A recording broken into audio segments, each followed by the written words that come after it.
सप्ताह श्रवण करने के अनंतर अंतःकरण पूर्ण रूप से विशुद्ध हो जाता है, कल्याण का मार्ग प्रशस्त हो जाता है उस जीव का।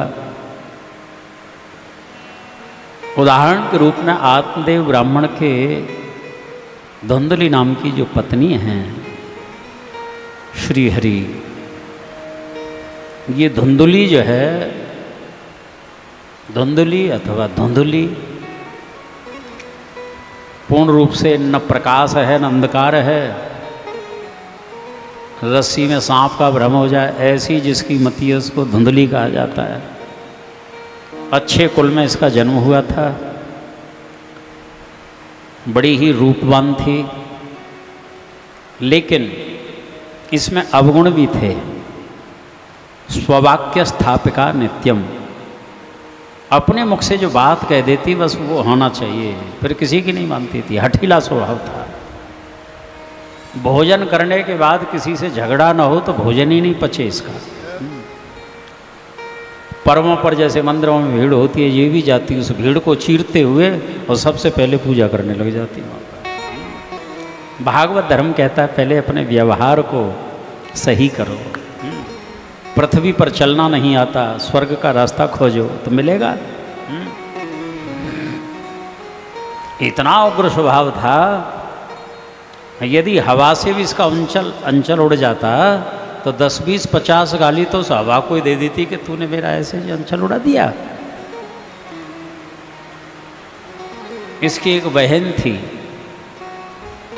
उसका पुत्र जो है षड्यंत्र के द्वारा अपना ही पुत्र घोषित कर दिया। प्रसिद्ध चरित्र है, संत के द्वारा प्राप्त जो प्रसाद था उसको गऊ को खिला दिया गया था।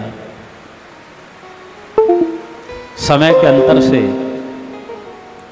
अब इधर धुंधकारी का जन्म हुआ, बहन का पुत्र था, अपना पुत्र घोषित कर दिया। गऊ ने भी एक पुत्र को जन्म दिया,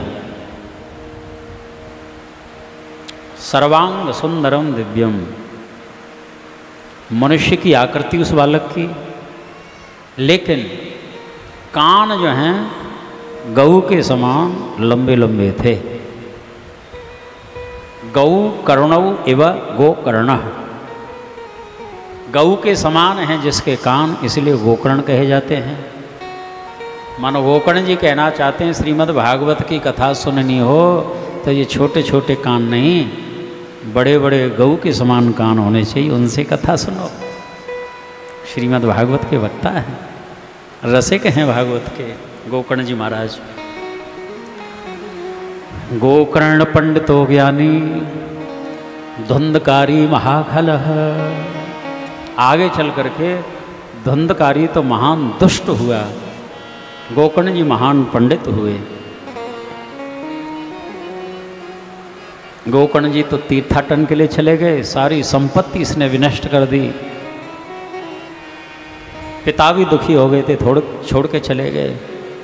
माँ ने कूप में गिर के निधन कर लिया।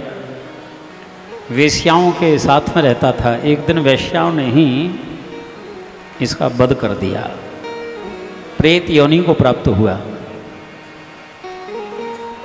गोकर्ण जी ने तीर्थाटन के समय ही सुना कि हमारे भाई का वध हो चुका है, मृत्यु को प्राप्त हो गए हैं।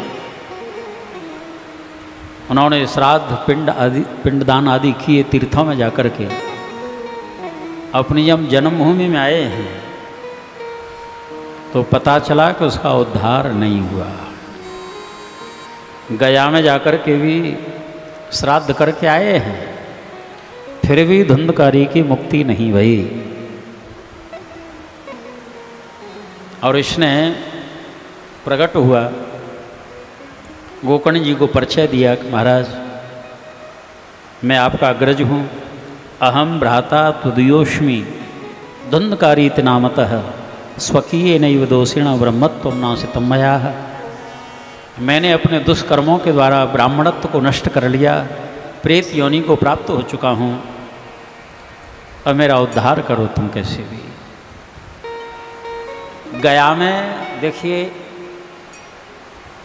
एक श्राद्ध और यहाँ के 100 श्राद्ध बराबर महत्व रखते हैं। लेकिन स्वयं धुंधकारी कहता है गया श्राद्ध सतेनापि मुक्तिर्मेन भविष्यति उपायम परम कंचित त्वं विचारय सांप्रतम। भैया जी, गया में तुम एक श्राद्ध की तो चली, क्या 100 श्राद्ध कर दो हमारे नाम से, फिर भी हमारी मुक्ति नहीं होगी। स्वयं स्वीकार किया धुंधकारी ने। रात्रि व्यतीत हो गई, दिन हो गया, गांव के सभी विद्वान लोग आए हैं, सूर्य नारायण को प्रणाम किया है। तुभ्यं नमो जगत साक्षिन् ब्रूहि मे मुक्ति हेतुकम् तच्छ्रुत्वा दूरतः सूर्य स्फुटमित्यव्यभासत। हे सूर्य नारायण, आप जगत के साक्षी हैं।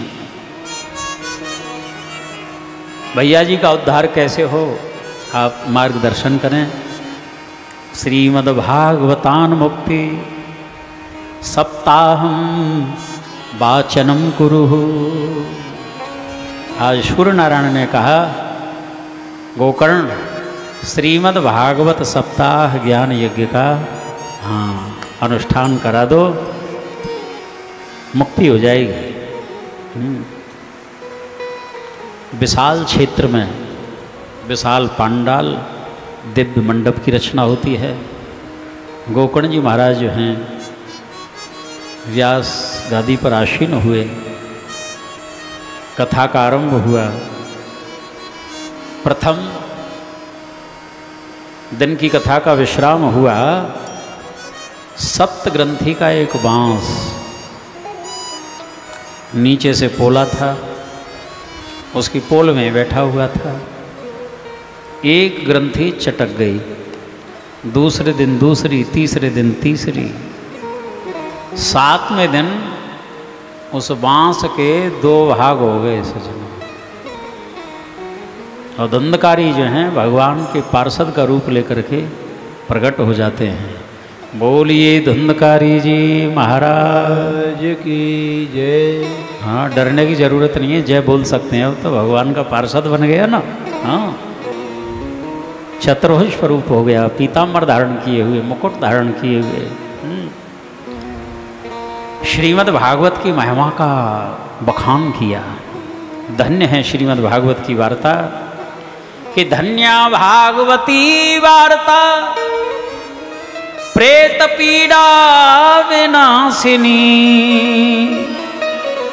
सप्ताहोपि तथा धन्य कृष्णलोक फलप्रदः। ऐसी भयानक पीड़ा को हरने वाली है श्रीमद् भागवत की कथा।